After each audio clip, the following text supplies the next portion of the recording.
সূরা আত-তাহরীম। বিসমিল্লাহির রহমানির রহিম। রহমান রহিম আল্লাহ তাআলার নামে। হে নবী, আল্লাহ তাআলা তোমার জন্য যা হালাল করেছেন তা তুমি কসম করে নিজের উপর কেন হারাম করছো? তুমি কি এর মাধ্যমে তোমার স্ত্রীদের খুশি করতে চাও? তেমন কিছু হলে আল্লাহর কাছে ক্ষমা প্রার্থনা করো, কারণ আল্লাহ তাআলা ক্ষমার আধার ও পরম দয়ালু। আল্লাহ তাআলা তো তোমাদের শপথ থেকে রেহাই পাবার জন্য কাফফারার একটা পথ নির্ধারণ করে দিয়েছেন। মূলত আল্লাহ তাআলাই হচ্ছেন তোমাদের একমাত্র সহায়, তিনিই সর্বজ্ঞ, তিনিই প্রজ্ঞাময়। যখন আল্লাহর নবী তার স্ত্রীদের একজনকে একান্ত চুপিসারে কিছু একটা কথা বলল এবং সে তা অন্যের কাছে প্রকাশ করে দিল, আল্লাহ তাআলা তার এই বিষয়টা নবীকে ওহীর মাধ্যমে জানিয়ে দিলেন। তখন রাসূল কিছু কথা গোপনীয়তা প্রকাশকারী স্ত্রীকে জানিয়ে দিল, আবার কিছু কথা এড়িয়েও গেল। সুতরাং নবী যখন তার সে স্ত্রীর কাছ থেকে সমগ্র বিষয়টা জানতে চাইল, তখন সে বলল, আপনাকে এই খবরটা কে জানালো? নবী বলল, আমাকে জানিয়েছেন সেই মহান আল্লাহ তাআলা, যিনি সর্বজ্ঞ ও সম্যক জ্ঞাত। যে দুজন স্ত্রী এর সাথে জড়িত, নবী তাদের উভয়কে ডেকে বলল, তোমরা দুজন যদি আল্লাহর কাছে তওবা করে নাও, কেননা তোমাদের উভয়ের মন অন্যায় ও বাঁকা পথের দিকে কিছুটা ঝুঁকে পড়েছিল, তাহলে অবশ্যই আল্লাহ তাআলা তোমাদের ক্ষমা করে দেবেন। আর যদি তোমরা উভয়ে তার বিরুদ্ধে একে অপরের পৃষ্ঠপোষকতা করো, তাহলে জেনে রাখো আল্লাহ তাআলাই তার নবীর সহায়। তাছাড়াও তার সাথে রয়েছে জিবরাইল ফেরেশতা ও নেককার মুসলমানদের দল। এরপরেও আল্লাহ সমগ্র ফেরেশতাকুল তার সাহায্য করতে এগিয়ে আসবে।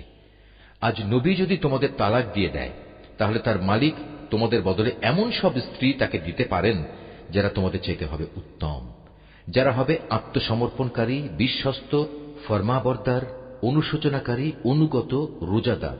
হতে পারে তারা কুমারী, হতে পারে অকুমারী।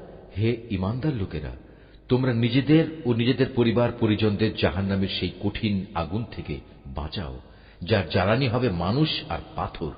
সে জাহান্নামের প্রহরা যাদের উপর অর্পিত, সেসব ফেরেশতা সবাই হচ্ছে নির্মম ও কঠোর।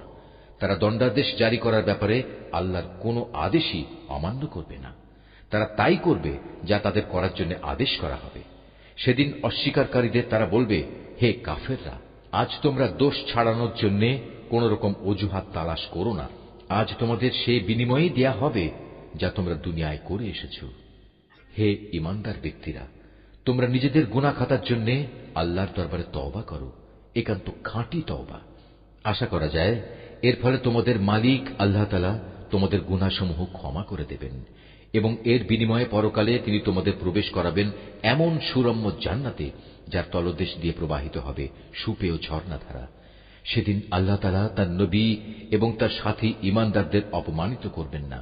সেদিন তাদের ঈমানের জ্যোতি তাদের সামনে ও তাদের ডান পাশ দিয়ে বিচ্ছুরিত হয়ে এমন ভাবে ধাবমান হবে যে সর্বদিক থেকেই তাদের এ আলো পর্যবেক্ষণ করা যাবে।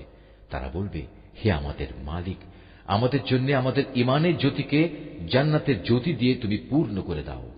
তুমি আমাদের ক্ষমা করে দাও। অবশ্যই তুমি সব কিছুর উপর একক ক্ষমতাবান। হে নবী, তুমি কাফের ও মুনাফিকদের বিরুদ্ধে জিহাদ ঘোষণা করো এবং তাদের ব্যাপারে কঠোরতা অবলম্বন করো, কেননা তাদের ঠিকানা হচ্ছে জাহান্নাম, আর তা হচ্ছে এক নিকৃষ্ট নিবাস। আল্লাহ তাআলা কাফেরদের জন্য নূহ ও লূতের স্ত্রীদের উদাহরণ পেশ করছেন।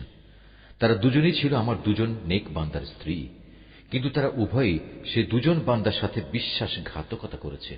অতএব আল্লাহর আযাব থেকে তারা কোনো ক্রমেই এদের বাঁচাতে পারল না, বরং তাদের ব্যাপারে আল্লাহর হুকুম ঘোষিত হল, তোমরা আজ প্রবেশ করো জাহান্নামের আগুনে। যারা এখানে প্রবেশের উপযুক্ত তাদের সবার সাথে। একইভাবে আল্লাহ তাআলা মুমিনদের জন্য ফিরআউনের স্ত্রীকে অনুকরণযোগ্য এক উদাহরণ হিসেবে পেশ করেন। সে প্রার্থনা করেছিল, হে মালিক, জান্নাতে তোমার পাশে তুমি আমার জন্য একখানা ঘর বানিয়ে দিও, আর দুনিয়ার এ ঘরেও তুমি আমাকে ফিরআউন ও তার যাবতীয় কর্মকাণ্ড থেকে বাঁচিয়ে রেখো। তুমি আমাকে উদ্ধার করো এ জালেম সম্প্রদায়ের যাবতীয় অনাচার থেকে। আল্লাহ তাআলা মুমিনদের জন্য আরো দৃষ্টান্ত পেশ করেছেন ইমরানের মেয়ে মারিয়ামের, যে আজীবন তার সতীত্ব রক্ষা করেছে। অতঃপর একদিন আমি আমার সৃষ্ট রূহগুলো থেকে একটি রূহ তাতে ফুঁকে দিলাম। সে তার মালিকের কথা ও তার প্রেরিত কেতাবসমূহের উপর পুরোপুরি বিশ্বাস স্থাপন করেছে। সত্যি সে ছিল আমার একান্ত অনুগত বান্দাদেরই একজন।